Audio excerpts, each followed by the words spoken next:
internautas, um prazer estar novamente com vocês aqui no Soberania Nacional, sempre tratando de grandes debates, grandes polêmicas. Lembrando que nós estamos na nossa 5ª semana de distribuição do apito, um instrumento de defesa da mulher na violência que ocorre no transporte público do Estado de São Paulo. Isso é uma vergonha, nós temos que rapidamente eliminar esse ato degradante. E eu sempre falo que é uma luta que não é só das mulheres, é dos homens também, porque todo homem tem uma filha, uma irmã, uma esposa, uma mãe, uma tia, e qualquer uma de nós pode ser vítima desta violência. Então, vocês vão continuar vendo as meninas de rosa espalhadas pelos terminais de metrô, ônibus, enfim, vem para essa luta também. E eu quero começar rápido, porque hoje vocês vão ver que isso aqui não vai parar. Eu estou recebendo aqui comigo o Paulo Roberto Padilha, que é um educador, é uma pessoa assim, disputadíssima no Brasil e fora do Brasil, dá palestras, acabou de dar uma palestra em Viena, e ele fala sobre educação. Todos os problemas, desde os mais elementares até os mais complicados. Padilha, é um prazer recebê-lo aqui. Vou chamá-lo de Padilha, se você me permitir. Por favor, é o nome sobre o qual me reconheço, né? Não é? É verdade. Rosana, é um prazer estar com vocês aqui. E eu digo que, antes de tudo, eu sou um militante do apito, né? Eu acho Ótimo. que eu, como jovem da classe proletária de São Paulo, né, sempre utilizei trens e ônibus, né, e metrô. E eu sei como é a violência diária que as mulheres, né, e também que homens são submetidos. Primeiro, a violência da falta de um transporte digno. Né? Com certeza, E absoluto. segundo, a violência contra a mulher, contra a sexualidade, né, contra o direito de ir e vir sem serem molestados. Então, eu e a minha família inteira, digamos assim, somos militantes árduos e ficamos muito felizes, né, quando começou esse movimento. É bom saber que você está à frente dele, como tantos outros militantes. Estamos. Isso é fazer educação. Não é? No mínimo, denunciando, não é? A gente tem que romper o silêncio. Sem não dúvida, é? sem dúvida. E, e o Paulo é coordenador da ABONG, Associação Brasileira de ONGs, aqui em São Paulo. E para vocês verem como a coisa vai polemizar, eu trago um sociólogo, né, o Alexandre Isaac, que também hoje ele está como coordenador da ABONG, não é isso? Também.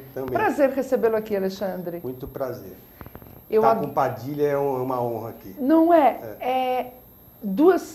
Uma frase, porque eu acho que o internauta e esse pessoal um pouco mais jovem não tem muita noção do papel do sociólogo.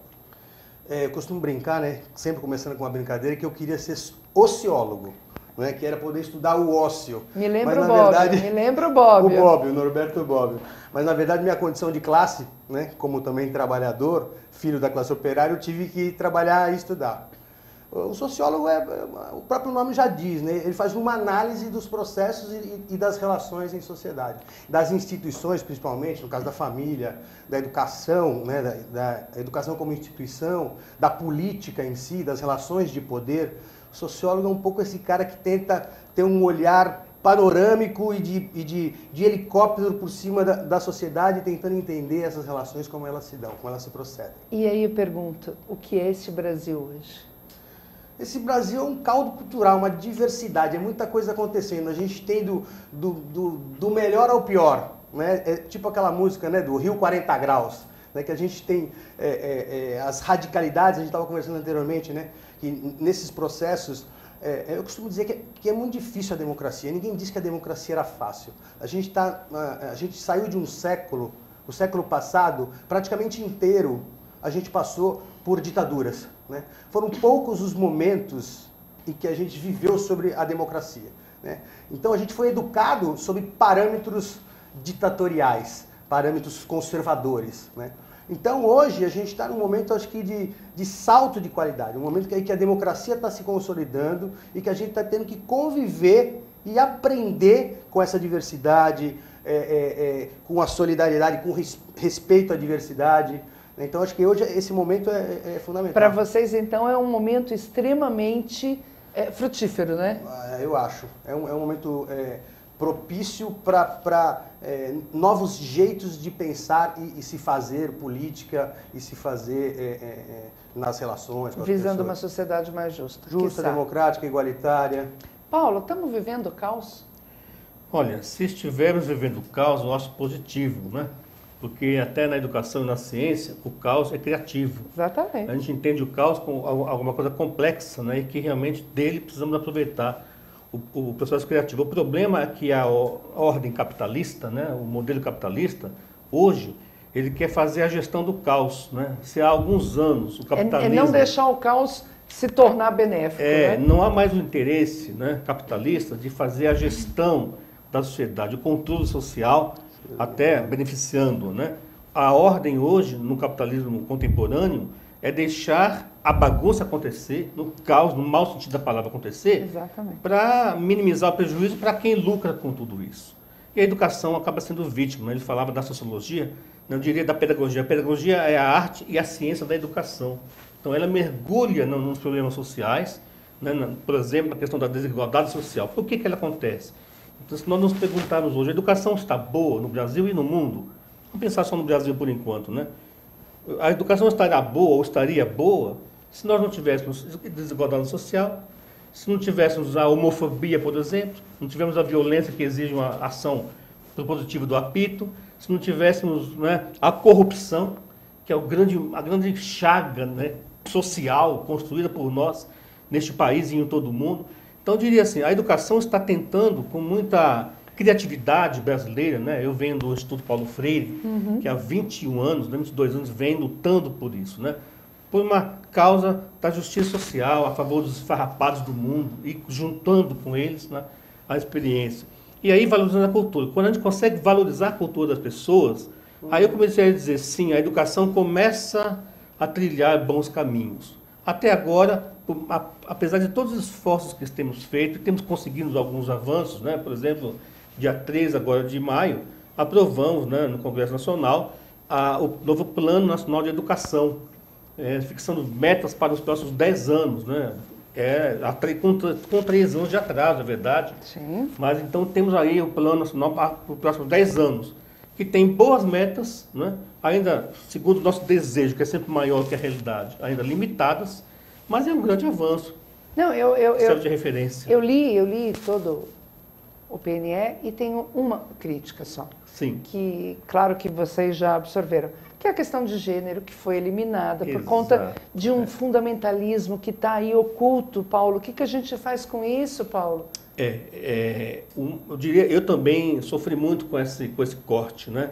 Porque, assim, num país como o nosso, né, em que as mulheres são maioria, né, em todos os cantos e recantos, sobretudo na educação, não é isso? Sim. Né? A gente não consegue avançar na questão de gênero. É que, infelizmente, né, é o que eu disse antes, os pactos políticos, né, governamentais, muitas vezes, das próprias forças sociais, colocam acima dos interesses populares interesses próprios, né, de bancadas, de A, de B e de C.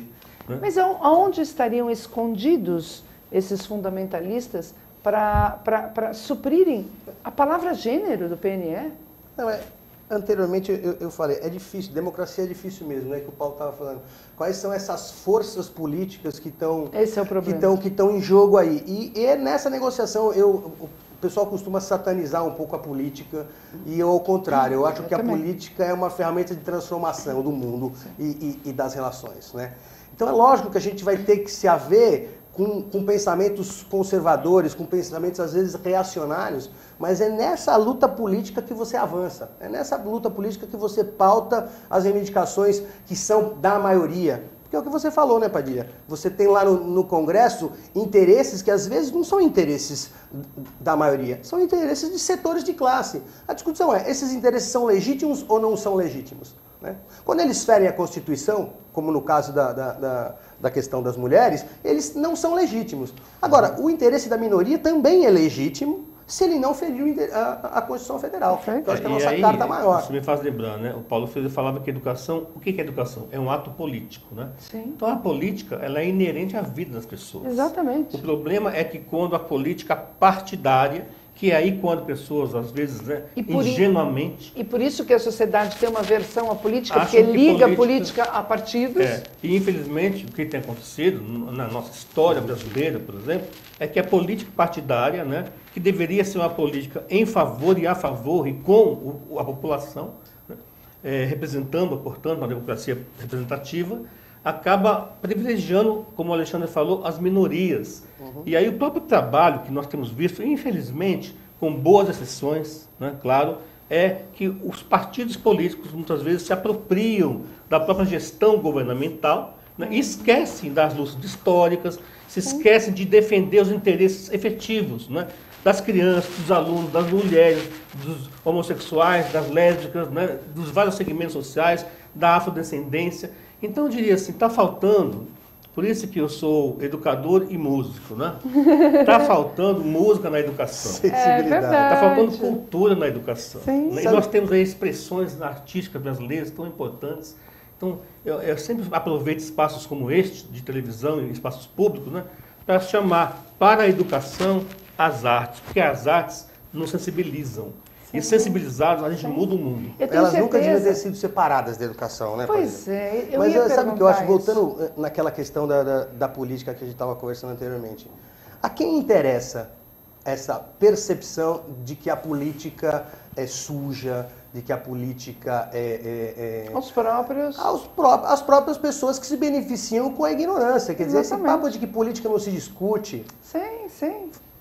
O que se discute, que futebol não se discute futebol, política se discute também, se discute religião. Sim. Quanto mais a gente discutir, mais a gente vai passar por cima dessa ideia, dessa concepção de que isso é um assunto constrangedor. Não é. Exatamente. Vem de polis, política vem de polis, vida em sociedade. Não é? Mas eu sempre, quando eu dou palestra, Paulo, eu falo que vocês são agentes transformadores, você percebe que a pessoa... Nossa, eu? Não sei o que tem a ver com isso, né? Eu, né? E, Rosana, está acontecendo no Brasil agora um espetáculo, né, de negação da participação política. Né? Eu queria aproveitar e dizer assim, Ótimo. Estamos nesse momento hoje vivendo no Congresso Nacional, né, uma reação das direitas que estão querendo acabar com o decreto agora que a presidenta Dilma, né, promulgou agora no mês de maio, que é o decreto do Plano Nacional de Participação Social. É uma luta que foi construída com vários segmentos sociais, né, coordenada pela Presidente da República. Nós participamos ativamente, não só como instituições, como pessoas e como a BONG. Né?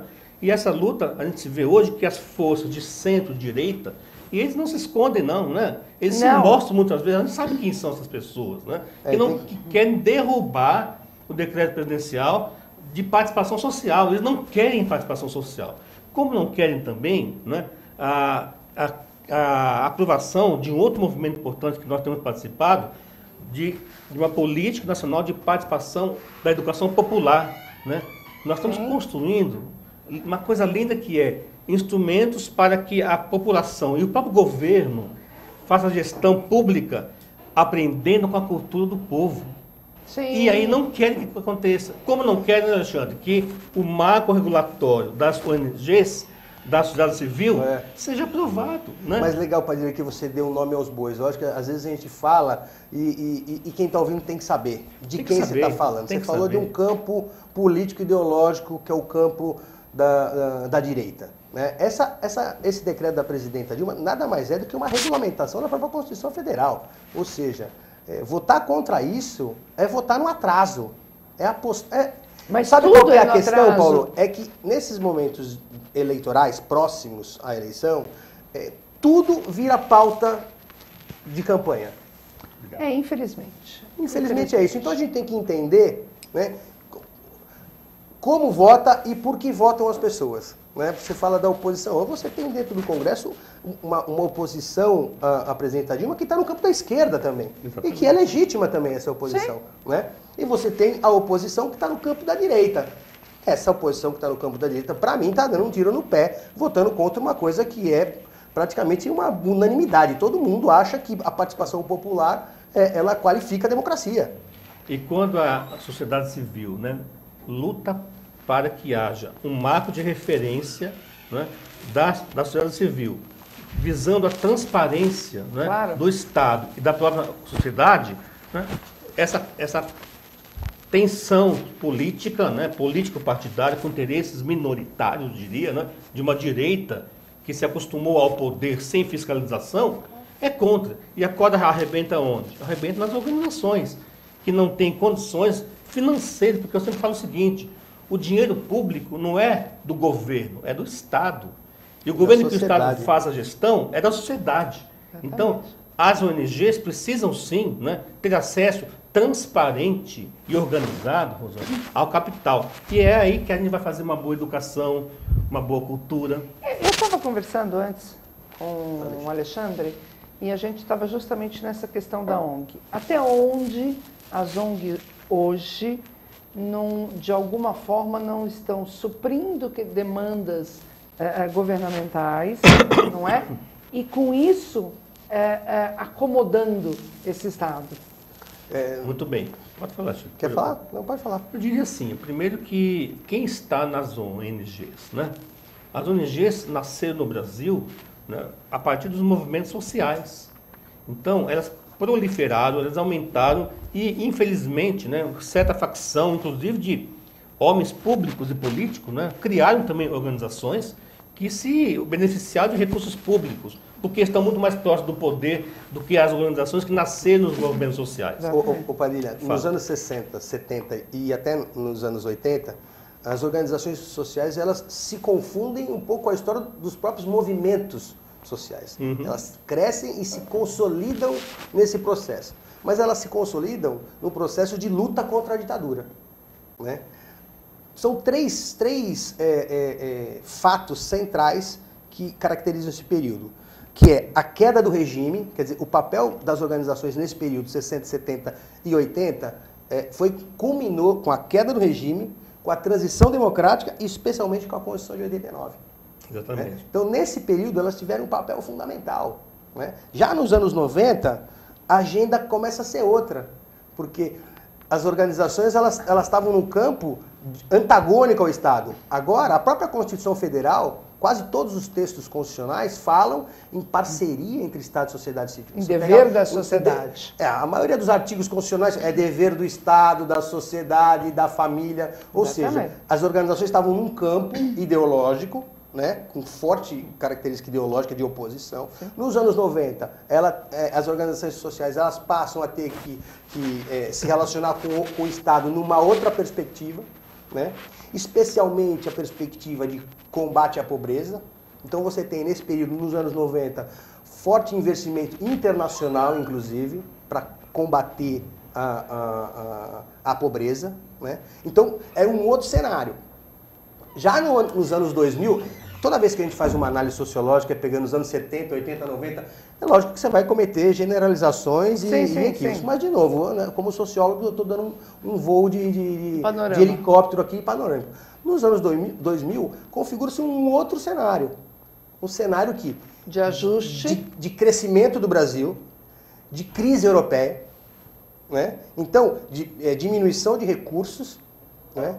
E o que acontece? As organizações passam a ter que viver de recursos públicos. Eminentemente recursos públicos. Né? Então aí já configura-se um outro cenário. Né? E você enxerga total independência das ONGs frente a esses recursos públicos? Você tem ONGs e ONGs, você tem situações bastante diferentes. Por isso a importância que o Padilha falou do marco regulatório. O marco regulatório ele vai definir claramente uma coisa que cada município faz de um jeito, cada estado faz de um jeito e a federação faz de jeitos diferentes dependendo de quem são esses parceiros. Né? Você fala inclusive de contratos. De contratos. Então a aprovação do marco regulatório é um salto de qualificação na relação entre sociedade civil e Estado. Então ele vai determinar, me ajuda aí, Padilha, sim, claro, quem pode receber recursos públicos, como você pode receber esses recursos, como prestar contas, ferramentas de prestação de contas que sejam fáceis e transparentes. Fáceis, transparentes e para todo mundo. Né? Ele vai exigir um chamamento público, ou seja, para acessar esses recursos, o Estado faz um chamamento público, de acordo com uma demanda que ele entende. Ele vai exigir uma regulamentação jurídica dessas organizações, né? Porque você tem hoje organizações que não estão legalmente não poderiam nem receber recursos, porque faltam inclusive documentações. Né? Ele vai exigir que essa organização tenha um plano de trabalho, ou seja, tem uma demanda, tem um chamamento público. A minha organização quer trabalhar com a perspectiva dos direitos das mulheres. Vamos fazer campanha, vamos fazer isso que vocês estão fazendo. Eu preciso de recurso público para qualificar essa minha ação. Então eu tenho que apresentar um plano de trabalho, tem um roteiro para apresentar um plano de trabalho. Tem que ter objetivo, tem que ter estratégia, tem que ter metodologia, tem que ter monitoramento e avaliação. Você não recebe recurso público e faz o que você quer com ele. Né? Você tem que ter as regras de repasse, como que o Estado repasse esse dinheiro. Você tem que ter monitoramento e avaliação. Você tem que ter auditoria pública, você tem que saber que a qualquer momento você pode ser auditado. E você tem que se adaptar ao SICONV, né, que é um sistema onde as organizações inscrevem os seus projetos. Quer dizer, isso faz com que as pequenas organizações, né, voltem a ter vida. Porque o que aconteceu nesses últimos anos é uma quebradeira das ONGs. Eu estava comentando, né, com ele isso. Os movimentos sociais que se transformam, que se institucionalizam, né, e, portanto, se tornam competentes para ajudar o Estado. Claro. Isso também não significa desobrigar o Estado da sua função. Porque o Estado não pode ser aquela minha pergunta. Ele não pode ser só um provedor do recurso. O Estado responsável é um Estado ético, um Estado transparente. E tudo isso que o Alexandre elencou, né, que está no marco regulatório, é para justamente transformar, desburocratizar a relação, né, e fazer com que o Estado aproveite, olha que interessante, aproveite a grande experiência que a sociedade tem, né, historicamente acumulada, para ajudar o Estado. Porque o que acontece hoje, infelizmente, né, o nosso Estado tem utilizado a experiência de quem? Dos tecnocratas, das grandes corporações, das grandes empresas, e desprezando as organizações não governamentais, desprezando a experiência histórica, né, latino-americana riquíssima, da cultura popular, da educação popular, né, que valoriza primeiramente o ser humano. Falta ao Estado brasileiro, então, valorizar os direitos humanos, né, valorizar o que a nossa terra tem, sem xenofobia, muito pelo contrário. A gente fala hoje em educação para a cidadania planetária. E não dá para fazer isso sem lisura, sem transparência. Claro, né? claro. E concordando com a quebradeira de pequenas organizações. Aqui em São Paulo, né, nós sofremos na ABONG para fazermos encontros, né, de formação com as organizações. Às vezes não tem dinheiro para pegar um ônibus na capital. Eu estava falando isso para ele. Na questão do movimento de mulheres, então, onde você não tem a participação econômica tão evidenciada quanto em outros setores, sim, você tem um monte de ONGs que não tem local. Pronto, não é? Né? Temos a ABONG aqui para, né, incorporar. E a ABONG, veja que interessante, né? Ela se distancia de outras formas de organização por um cuidado. A ABONG sempre teve, usando esse critério, esse cuidado para receber organizações, né? Para recebê-las como associadas da ABONG, né, são critérios. A gente estuda o estatuto da organização, a gente vai até a organização para conhecê-la. Outras associadas apresentam as organizações para a ABONG. A gente estuda o documento, alguns contratos, se houver alguma dúvida. A gente pesquisa os cartórios para ver se a organização é lícita, se tem alguma coisa pendurada em algum lugar. Claro. Então a ABONG sempre se cercou desses cuidados, né, para quem estivesse conosco lá fizesse uma gestão lícita, cuidadosa e fiscalizada por nós próprios, né? Então o nosso interesse assim, é fazer uma educação, uma saúde pública, um esporte, lazer, um turismo, todas as ações, né, que nós queremos hoje intersetorialmente tratadas, né, valorizando o trabalho que as organizações fazem com o Estado. Não é só recebendo dinheiro e nem subordinado a ele. Então, as organizações não podem ser aquilo que a gente estava falando, não pode ser um braço do Estado. Ao mesmo tempo, elas têm que executar políticas públicas que são pensadas a partir do Estado. Porque no nosso modelo de sociedade, o Estado e os representantes do Estado, eles é que definem as políticas públicas. Em diálogo com a participação da sociedade. Porque tem governantes que muita gente não quer agora. Tem governante que é eleito e acha que está pronto, não tem mais que dialogar. Padilha, não é essa discussão de Estado mínimo e Estado máximo. Pelo contrário. Porque se você pega um Estado mínimo, você fala, o Estado intervém menos na economia e menos na sociedade. O que acontece? Ele se desonera de algumas responsabilidades e ele transfere recursos para que as organizações executem aquilo que a gente estava conversando, executem ações de sua responsabilidade. É um modelo, é um jeito de pensar, não estou dizendo nem que é certo nem que é errado. Aí você tem a concepção de um Estado mais forte. O que esse Estado mais forte faz? Ele mesmo executa diretamente as suas políticas públicas. O que acontece aí é que você tem menos recurso para a sociedade civil executar essas ações, essas políticas públicas. Né? A gente vive num movimento meio pendular. Mas se você pegar no nosso processo democrático, mesmo o governo Lula, ele tinha uma aproximação muito maior com a sociedade civil. O governo Dilma, ele é um pouco mais estatizante, um pouco mais chamando para si essas responsabilidades. De novo, não estou dizendo o que é certo, o que é errado. Né? Agora, o que existe uma coisa que já está consolidada, e que isso a gente não vai voltar atrás, que é a percepção de que a parceria entre Estado e sociedade civil é potencializadora de políticas públicas. Óbvio, né? óbvio. Então, essa ideia, a gente não pode jogar ela para debaixo do tapete, entendeu? É o princípio da incompletude. O Estado sozinho não faz tudo. E não vai fazer... Nem a sociedade, entendeu? É perfeito. Mas eu queria fazer uma pergunta para o Paulo. Ô, Paulo, eu vejo as ONGs todas... E eu estava também conversando isso com o Alexandre, está todo mundo desenvolvendo políticas, mas as ONGs menores estão mais apagando fogo né, do que realmente formulando políticas públicas, até por desconhecimento. Né? E é só a educação, não é, Paulo? É só a educação que fará isso. Agora, eu não vi inserido no PNE, da forma como eu gostaria, a cultura, a música, a formação política daquele cidadão. E como juntar isto? Né? Como é que você projeta nesses 10 anos essas outras questões? Olha, eu digo, se nós da sociedade civil não fizermos nada, não vai acontecer nada. Né?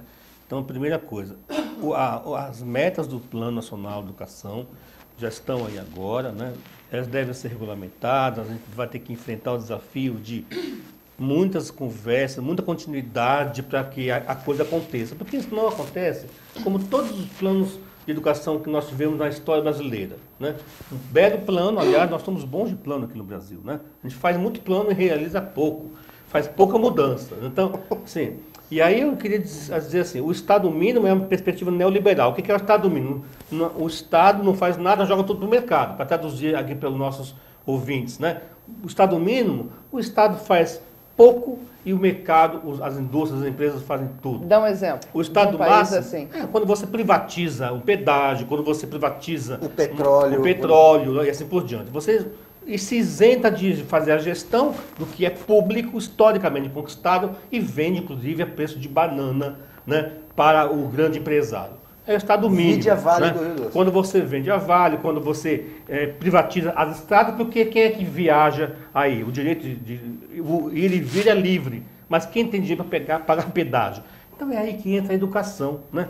A educação tem que entrar em todos os campos da sociedade. Então, nós também queremos educar as próprias organizações não governamentais, né? Estarmos juntos nos movimentos sociais, para que eles também contribuam para a educação processual de toda a sociedade. Ou seja, a gente ainda visualiza um caminho de muitas iniciativas mesmo, da pequena, da grande, da média organização. Exatamente. E o caminho ainda é o terceiro setor. Olha, eu não gosto muito do nome terceiro setor, né? Porque tem uma diferenciação, porque tem muitas organizações do terceiro setor que são verdadeiras indústrias, né? Que são enormes, que são imensas. Então, até há uma distinção, né, de terceiro setor, né, e das ONGs que são sem fins lucrativos, que têm um trabalho de base social, que aí nós temos que fazer um outro programa para discutir. Né? Com certeza. Mas aí, assim, eu acho que nós temos que valorizar as iniciativas da sociedade civil, sobretudo, como a Bonga tem feito atualmente, fomentando processos formativos e participativos, né? Brigando e formando para que haja uma democracia representativa, mas, sobretudo, participativa, combinando as duas formas de democracia. E isso exige educação continuada, isso exige formação continuada, isso exige reconhecer a educação popular, por exemplo, né, como conteúdo básico do currículo de toda a escola, não só da escola de jovens e adultos. Né? Para você ver, nós temos aí mais de 9 milhões de analfabetos no Brasil. Como é que eu posso dormir bem sabendo disso? Né? Como é que eu posso falar, não, a educação está bem, está boa, com 9 milhões de analfabetos? E tem gente falando que isso é normal. Deixa os velhos morrerem, né, que está acabado o problema do analfabetismo. como se a escola hoje que temos estivesse também gerando novos analfabetos, por conta de projetos irresponsáveis das gestões atuais. Né? Não precisamos ir muito longe. Vamos ver aqui o governo do Estado de São Paulo, como estão as escolas do Estado de São Paulo. Eu fui professor da rede estadual há 20 anos, por 5 anos. Era mais ou menos, a gente lutava por uma escola pública de qualidade no Estado. Mas nós vivemos uma época, eu estudei em escola estadual, Sim. onde a escola... Né? Eu estudei, dei aula na escola estadual. Eu queria fazer um contraponto nessa história. Pois não. Nós estudamos numa escola pública de mais qualidade, né? Mas a educação não era para todos. Né? Os meus amiguinhos que jogavam bola comigo, isso eu estou falando nos anos 70, né? Nós fomos conseguir a universalização do acesso recentemente, inclusive só porque a gente não ia mais receber recurso público que a gente universalizou. Não, mas a escola não era para todos. Não, pode parar. Universalidade sem qualidade, me desculpa, Alexandre, mas eu não é um aceito. processo histórico, porque assim, qual que é a história? Então, é a grande discussão. Então a gente primeiro faz o bolo para depois dividir. Não, vamos comer o que tem todo mundo. Né? Porque essa foi a ideia, assim... Essa é a história, tá? A origem. A tudo origem bem. é o seguinte, não dá para ter escola de qualidade com todo esse contingente que está aí. O que a gente faz? Tem que atender todo mundo, está na Constituição. Agora, a qualidade a gente tem que conseguir historicamente. É lógico que no primeiro momento que você tem uma sala com 20 alunos e depois passa um ano, passa 2 anos, aí você passa a ter 40 alunos. Sim. Né? Então, você passa a ter 50 alunos. É lógico que a qualidade cai. Sim. Agora, historicamente, por isso que o Plano Nacional está destinando... Eu diria, então, que historicamente, Alexandre, não houve qualidade, né? Porque quando você atende uma minoria, né, e diz que a qualidade não é... Os nossos avós e pais falavam, antigamente tinha escola de qualidade, né? Mas não era, porque é uma escola de elite, é uma escola para poucos. É isso que eu estou falando. Isso que eu tô falando. Mas eu mesmo, tendo que ter estudado em escola pública, né, isso no ensino fundamental, quando fui, na época era primário, né? Era primário, tinha admissão. Né? Para eu poder Vocês são mais velhos que eu, não fiz admissão, cara. Um pouquinho mais novo. Velho, gente, mas um pouquinho mais novo. Eu tive que fazer cursinho de 3 meses pago, né? E aí já comecei a entrar na lógica privada, né? Para poder acessar o ensino médio. Então, assim, a educação, nesse sentido, quando atende a poucos, né? Quem faz um livro sobre isso, muito bom, é o professor da USP, o Celso Beisig, né? Meu querido professor. Ele fala, qualidade é quando você atende a todos, né? Qualificando o processo educativo. E não é excluindo a maioria, atendendo meia dúzia. Então você tem razão, Alexandre. A aparência de qualidade havia. Quando amplia, universaliza, né?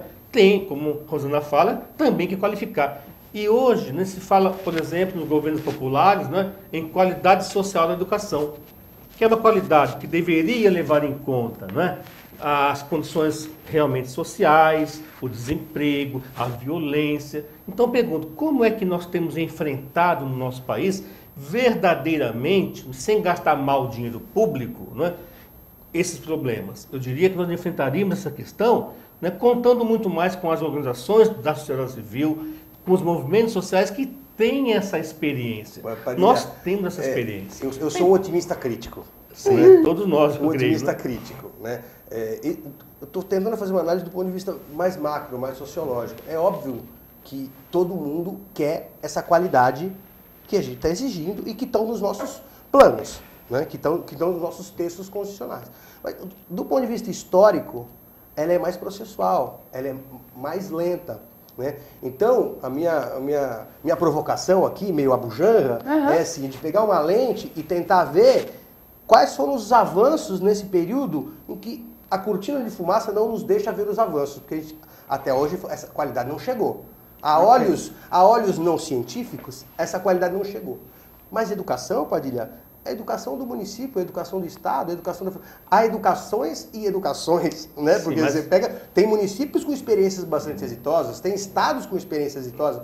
A minha provocação é a gente não ficar no discurso, pô, isso tá uma porcaria mesmo, não vai mudar nunca, tá tudo ruim. É olhar com uma lente mais sociológica, mais pedagógica, né, Padilha, para poder encontrar os avanços, para desses avanços, dessas experiências exitosas, fazer uma generalização.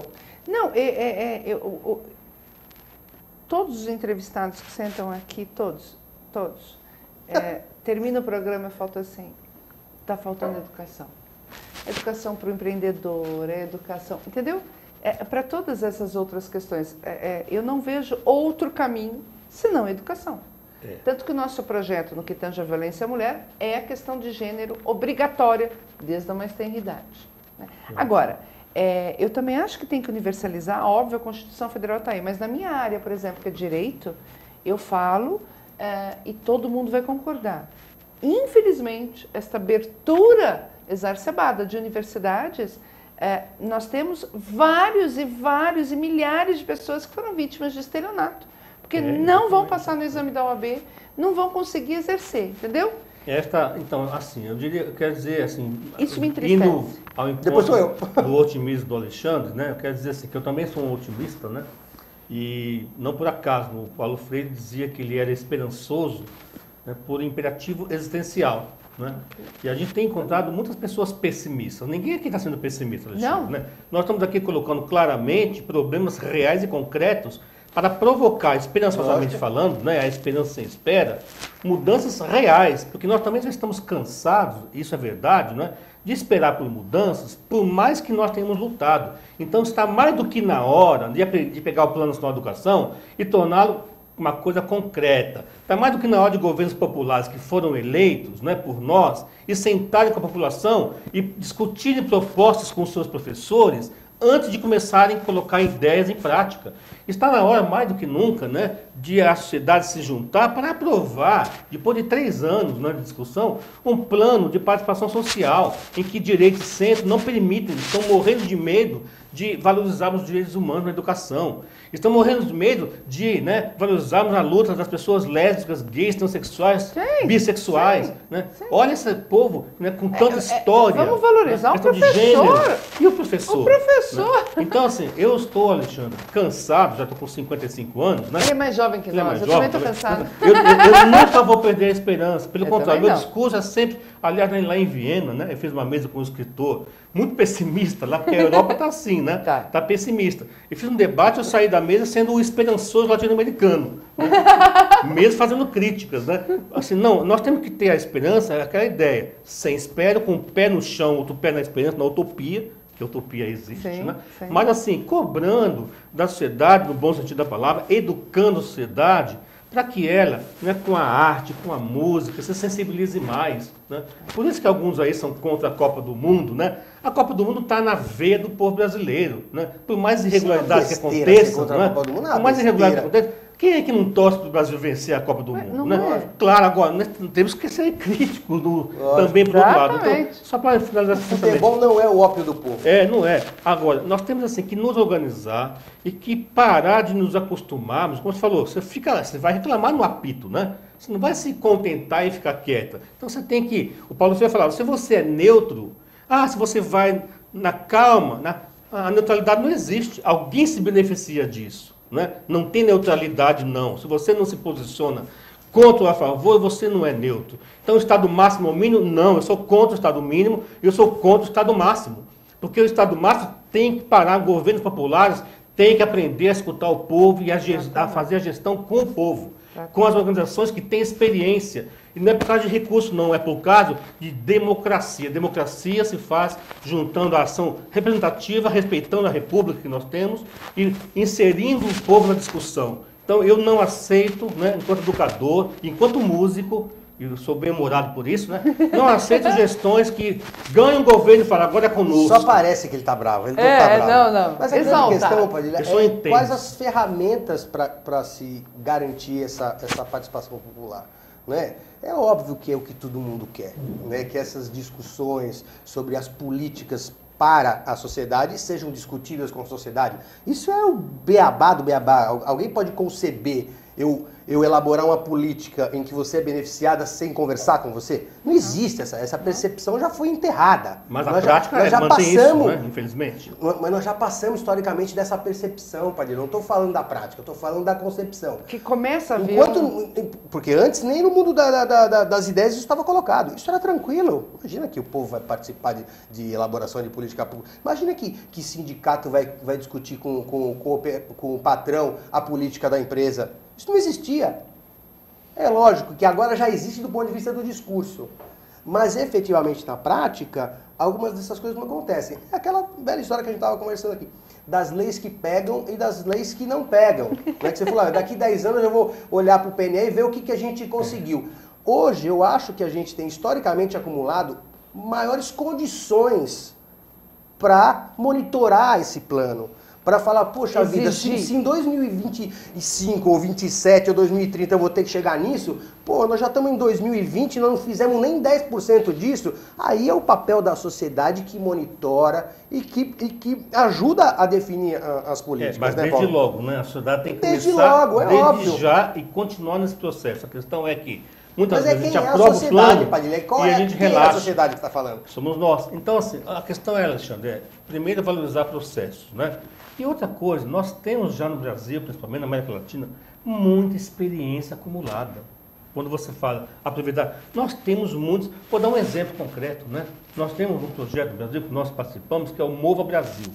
Fez 10 anos agora, né? É um projeto que já conseguimos alfabetizar 230 mil pessoas, né? Que é uma parceria do Instituto Paulo Freire com a Petrobras, com a Federação Única de Petroleiros. É um projeto, com esses 3 parceiros, já conseguimos mudar muita coisa, e sem evasão, com pouquíssima evasão. Por quê? Porque os processos são respeitosos às culturas das pessoas. A metodologia, portanto, do Mova Brasil, que foi criada pelo Paulo Freire, aqui em São Paulo, que inventou o Mova, né? Movimento de Alfabetização de Jovens e Adultos, né? É uma tecnologia social hoje, Alexandre. Ela pode ser usada gratuitamente pelo Brasil inteiro, né? Então nós estamos dialogando, nós estamos dialogando com o MEC para viabilizar que o Mova Brasil possa estar presente, por exemplo, no Brasil alfabetizado. Então, são diálogos necessários. Porque a próxima pergunta que eu faria a vocês era como envolver as famílias nesse processo todo. Porque eu acho que a sensação que a gente tem é que as famílias ficaram preguiçosas e largaram tudo para as escolas. Sim. Antes eu queria... Quem sabe dessa experiência, Padilha, que você acabou de falar? Era disso que eu estava falando anteriormente. Olha a lente, essa experiência exitosa que você falou do Mova, quem acompanha é o pessoal do Paulo Freire. Não, não estou falando, não tem visibilidade nacional isso, Paulo. Nós não concluímos. Não tem essa visibilidade, Paulo. Olha, é disso que eu estou falando. Vamos jogar a lente nisso. Esse programa é para isso, inclusive. Vamos jogar a lente nisso. Assunto, né? Claro. Então, mas tá assim, certo que a gente não consegue saber tudo. Claro, mas o Mova Brasil faz muito pouco tempo que eu tomei conhecimento. Você já falou que ele tem 10 anos. 10 anos de experiência. Não é minha, então, assim, a sensação, não é minha área. Então não dá para saber tudo, né? Mas eu acho que... O caminho é esse, né? O caminho é a gente se educar, a gente educar a comunicação, né? Porque eu sempre falo assim, não adianta termos um ótimo projeto se não sabemos dar a ele uma boa visibilidade educativa. Não é a visibilidade marqueteira, né, para vender um projeto, porque essa lógica é mercantil, né? É uma visibilidade para falar, olha gente, que experiência bonita que nós temos. Você falou de família, né? O Instituto Paulo Freire, tanto o SEMPEC, que é onde o Alexandre trabalha, nós temos experiência no Brasil inteiro de educação integral, né? O que é educação integral? É envolver as famílias, as comunidades num processo, sabe, lento, né, de educação. As crianças nos ensinam muito, as famílias, né, Alexandre, nos ensinam muito. A cultura, quando nós valorizamos a cultura, tem uma tese, viu, Rosana, que se chama Educação Intertranscultural. O que é isso, né? Nome bonito, hein, Paulo? Bonito, né? Não é? A palavrão, né? É quando nós nos relacionamos, nos respeitamos nas nossas diferenças e na nossa semelhança. Claro. Questão de gênero, por exemplo, homens e mulheres, né? Num grupo de mulheres, quantas diferenças não tem nesse grupo de mulheres? E no grupo de homens também, né? Então, só para dar esse exemplo concreto, quando a gente para e percebe um ao outro, na sua relação humana, na sua cultura, começar a educação por aí. Educação integral tem que fazer isso. Educação integral não pode também ser perfumaria, por exemplo, como a gente vê às vezes, né, Alexandre? Que você começa a pintar a parede de escola e de comunidade, aí vai para a televisão falar, olha, educação integral. Isso não é educação integral. Educação integral é uma concepção de educação, que exige o quê? Formação da família, do aluno, da comunidade. Né? Eu já vivi experiência dessa. Quando você fala educação integral, está todo mundo correndo, achando que a criança vai ser prejudicada, né? Paulo, aqui mas é exacerbação das minorias, e não eu é? sou um dos defensores da educação integral, né? Já ajudei muito o MEC na questão, né, do Mais Educação, que é um projeto nacional que o MEC tem e que é muito bom, né? que faz o quê? Ela é um projeto indutor de política pública. O que é isso? O MEC tenta convencer os municípios de que é preciso fazer educação integral.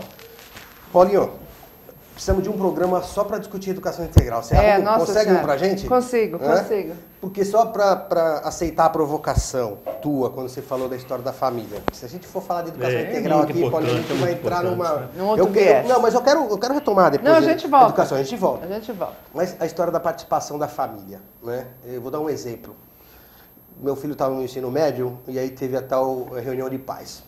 Vou ser rápido, tá? Cheguei lá, estavam os pais lá, ainda que foram, alguns pais foram. Chega a professora, olha os professores que a gente está formando também, Paulinho. Chega a professora e diz assim, você pode ir embora. Por quê? Seu filho está com a nota boa. Você fica. Você também pode ir embora. Meu filho está com a nota boa. Não, seu filho não vai dar em nada mesmo, você pode ir embora. Falou isso para o pai. Nossa. Quer dizer, é isso que a gente chama de participação da família. A participação da família é nesses encontros, ou só de pintar a parede no final de semana da escola. Não, para mim, a participação da família é na perspectiva de incorporar os saberes que essa família traz. Qual a cultura dessa família? Isso enriquece o currículo da escola. Quer dizer, trazer a experiência desses pais, dessas famílias, para conversar com aquilo que eu estou ensinando lá na aula de história, de português, de matemática. É aí que a gente vai conseguir qualificar a participação da família no processo educativo. Porque um empurra para o outro, querida. A escola fala assim, eu só ensino e você educa. Eu só ensino e você educa. A família fala, pô, fica mais tempo aí, porque aí minha vida segue mais tranquilamente, que eu não aguento esse penteiro aqui o dia inteiro também aqui em casa. E aí, às vezes, a educação integral, que não pode se confundir com a ampliação da jornada, né, Paulinho? A ampliação da jornada é uma coisa. Sim. Educação integral é outra coisa. Educação integral é na perspectiva de ofertar para essas crianças e adolescentes situações de aprendizagem que indiquem o desenvolvimento integral dela. Quer dizer, eu estou ofertando mais coisas para você se desenvolver integralmente. Exatamente. A ideia de desenvolvimento integral, para mim, é maior ainda que a ideia de educação integral. E o que a gente tem visto nesse país, viajando muito, discutindo educação integral, eu trabalho no CEMPEC, que é o Centro de Estudos e Pesquisa em Educação, Cultura e Ação Comunitária, que já há quase 20 anos discute a questão da educação integral. A gente tem feito assessorias a municípios, estados, ajudamos também lá no MEC na construção dos cadernos do Mais Educação. A gente tem visto que a gente ainda está confundindo a história de ampliar a jornada com a educação integral. Sim. São duas coisas absolutamente diferentes. Porque eu posso fazer uma porcaria em 4 horas e 2 porcarias em 8. Sim. Com certeza. Então a ampliação da jornada ela tem que estar a serviço da qualificação do que é oferta. Não tem que estar a serviço só de tirar a criança da rua, não. Tem que estar a serviço de ofertar o que é direito daquela criança. É claro, para ela descobrir a sua potencialidade. Formar a família, né? Nós temos muitos exemplos concretos, né? Como é que se forma o pai, né? Paulo Freire tem uma metodologia que é muito conhecida, que se chama leitura do mundo, né? E o que é ler o mundo, né? É você conhecer a escola por dentro e por fora, né? A educação que se pratica dentro da escola e fora da escola. Então a gente vai até a comunidade, não é fácil fazer isso, né? A direção da escola, os seus mestres, os seus coordenadores se organizam com as crianças e vamos sair a campo, vamos conhecer. Não é coisa ruim da comunidade, não. Vamos conhecer os potenciais da comunidade. Exatamente. O que ela tem de bom, quais os movimentos feministas que tem, quais as igrejas. Ela vai identificar tudo, não só o que tem de bom, como o que tem de ruim, mas aí ela tem como pensar. Problemas e potencialidades. Claro. Começa aí. Imagine como é bom. Eu já ouvi de professor falar assim, puxa, Padilha, se eu soubesse que o meu aluno morava naquela casa, eu não cobrava dele as coisas como eu tenho cobrado. Olha. Né? Se eu soubesse as condições adversas de trabalho, que eu queria que ele viesse limpinho, eu queria que ele viesse com lição feita, mas eu reconheci que eu que estava equivocado. Então, o professor de educação integral tem que ser também um professor formado para ser professor integral. Então, né? Ele tem que se aprender. Tem professor, infelizmente, no nosso país, que nunca foi ao teatro, que não foi ainda ao cinema. A gente encontra isso em São Paulo, gente, né? Então, nossos projetos de educação integral, quando é o caso, né, a gente leva o professor para ir no teatro, para conhecer o cinema, para aprender a mexer com grafite. Ele nunca sentiu o prazer de chacoalhar a latinha de tinta. Ouvia aquele barulhinho. Né? Eu nunca fiz, e aprendemos com ele. Eu nunca fiz isso, posso fazer também? Claro, né? Então você vê, os pai e a mãe valorizados em seus saberes, como o Alexandre falou. Então a gente já tem, sabe, Rosana, toda essa nessas experiência instituições não governamentais, mais ainda, hoje se fala muito do professor, né? Até mesmo, eu venho da academia, né? Nós todos, né? Então sabemos o valor da academia. Eu já estive lá dentro como professor também por 12 anos, eu sei o que é academia. Mas sei também o que lhe falta, não é? Falta à universidade hoje, eu falei isso lá no MEC, eu falei isso recentemente em discussões na Presidência da República, participando da discussão do mapa de referência da educação popular.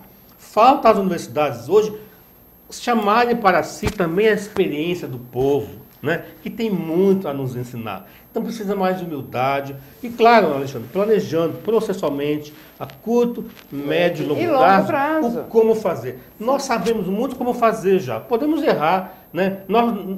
A gente fala de humildade, temos sempre que ser humildes, né? Significa que estamos, como Paulo Freire fala, nós somos sempre aprendizes da história, né? Nós somos sempre um sujeito em construção, né? Eu sou sempre incompleto, né? Na minha relação com o mundo, e a minha incompletude e o meu inacabamento, né? Porque você completa o que eu sou.